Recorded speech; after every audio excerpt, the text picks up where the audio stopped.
Голяма емоция е за феновете на ЦСКА участието на отбора в Европа. Те го доказаха и в гостуването в Швейцария, където също имаше агитка. Нека да преминем и към спортната част на нещата, защото наистина в последните години ЦСКА беше принуден да оцелява, да мисли за своето съществуване, не толкова колкото за спортните резултати. Сега вече по думите отново на Сашо Попов, вие сте осигурили нужното спокойствие на отбора. Вашето лично мнение за нивото на ЦСКА, чисто спортно-технически, отборът е лидер в първенството. Чисто спорно погледнато, мястото, което взема е Гали така, сетивата, но в същото време си даваме сметка, че Монтана, Добруджа, Нефтохимик, Пирин, Разлог, Лески и са много сериозни противници. И в момента имаме един доста сериозен проблем с контузени състезатели. Част от нашите звезди са в такава възраст, която може да се наложи по тяхно желание или не дай Боже поради други обективни причини да прекъснат спортната си дейност, което е едно сериозно предизвикателство пред нас. Ние имаме много силна школа, но в същото време изграждането на един така нов отбор отнема време. Знаете, че всички фенове на ЦСКА и всички ръководители на ЦСКА винаги искат шампиони, особено ако се е налагало дълги години да бъдем във втората половина на таблицата. И го искаме веднага, още сега, което така ни прави малко нетърпеливи. Някой път, може би, взимаме решенията емоционално, а не от разумно. Много искаме да зарадваме нашите фенове. Много искаме да зарадваме всички с шампионска титла, но не си правим илюзии. Аз съм роден оптимист, но в случая, честно казано, не мисля, че имаме огромни шансове за тая година, но това не бива в никакъв случай, ако не се получи, не бива да ни кара да бъдем тъжни. Аз съм сигурен, че в следващите години ни чакат много по-добри времена и че няма да се налага в последния момент да кърпим дупки, да не знаем утре къде ще тренираме, кой отбор къде ще бъде, кой ще ни заключи, кой ще ни изгони и така нататък. И ще имаме, т.е. ще дойдат времена, и то не говоря в далечното бъдеще, мисля, че до 2 години ще дойдат такива времена, в които да мислим само за спорта и да не мислим за никакви други глупости и нечестни хватки от страна на тези, които би трябвало да закрилят и да помагат на спорта, не да му пречат. Каквото и да се случи в плейофите, при всички положения ЦСКА ще иска отново да играе в Европа. Разбрахме вашите намерения относно зала Армеец и тези инвестиционни проекти, но дали пък ще има и средства за привличане на по-класни състезатели, имам предвид чужденци, разбира се. Защото когато ЦСКА преди няколко години постигна големи успехи в Европа, игра полуфинал, имаше доста сериозен отбор с класни попълнения. Да, така е. Разговаряме, размишляваме заедно с Александър Попов какво ще се случи до година.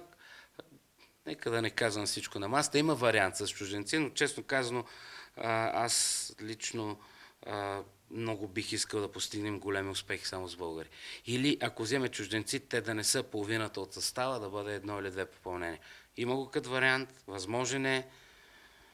Ще имаме вариант да върнем един чужденец, който беше любимец на червените фенове в онзи златен отбор, въпреки че той е на края на спортната си кариера. Дори за един сезон това би било шоу, не само за ЦСКА, няма да кажа. Сещат се. От Кения. Дано стане, ако решим да го правим, разбира се, но аз съм сигурен, че ние можем само с наши футболисти, с наши волейболисти да направим това, което направиха футболистите на ЦСКА миналата година, когато от 3-та дивизия станаха носители на купата. Само, че ние във волейбола искаме всички купи, не само. Визирате, предполагам, Филип Мейл, който също направи доста голям компромис, мога да кажа, относно ЦСКА. Може би да. Така е, направи голям компромис и може би ще дойдат времена, когато ще му отговорим на това, което той е направил за нас. Добре, аз ви пожелавам да не се отказвате в това, което сте започнали. И... Дума да не става това. Не трябва да си го помислите. Каквото и да се случи, аз съм с ЦСК и аз се качих на този кораб, не за да го напускам нито първи, нито последен. Не, кораба ЦСК ще го бъде и ние ще бъдем винаги фактор.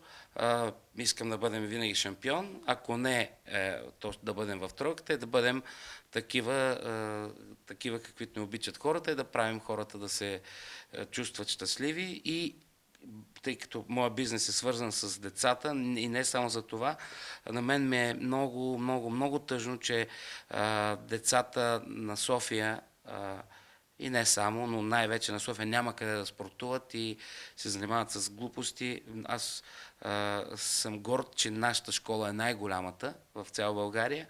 Бих искал, пожелавам го на всички, ще бъда най-щастлив, когато децата са в спортните зали и по кортовете, и по плувните басейни, и навсякъде, и по игрищата, отколкото да са в задните дворове на училищата, да пушат разни неща или пък да играят с компютри и мобилни устройства и да станем така нация, като която на 12 години повечето от децата да носят очила, защото само това правят. Искам да спортуват и единственият начин България да върне поне част от миналото си величие като спортна нация, всепризната в света спортна нация, не може да разчитам на случайните успехи на велики спортисти, които слава Богу не са поискали да състезават за други страни, макар че повечето от тях тренират в други страни, защото няма как да тренират в България. Ние ще имаме спорт, ние ще имаме спортни успехи тогава, когато имаме детски и юношески спорт в условия, в които родителите и децата се чувстват добре, а не унизително, не като просеци, не като някакви, които ще ходят на минус 10 градуса да правят протести пред залата за това, че някакъв чиновник е решил да ни я вземе, за да я даде на друг бизнесмен да си направи там офис център. Като казахте протест, последно докъде може да стигнете, докъде ще стигнете в исканията си за зала Армеец? Това, което се случва в Румъния, лесно може да се случи в България.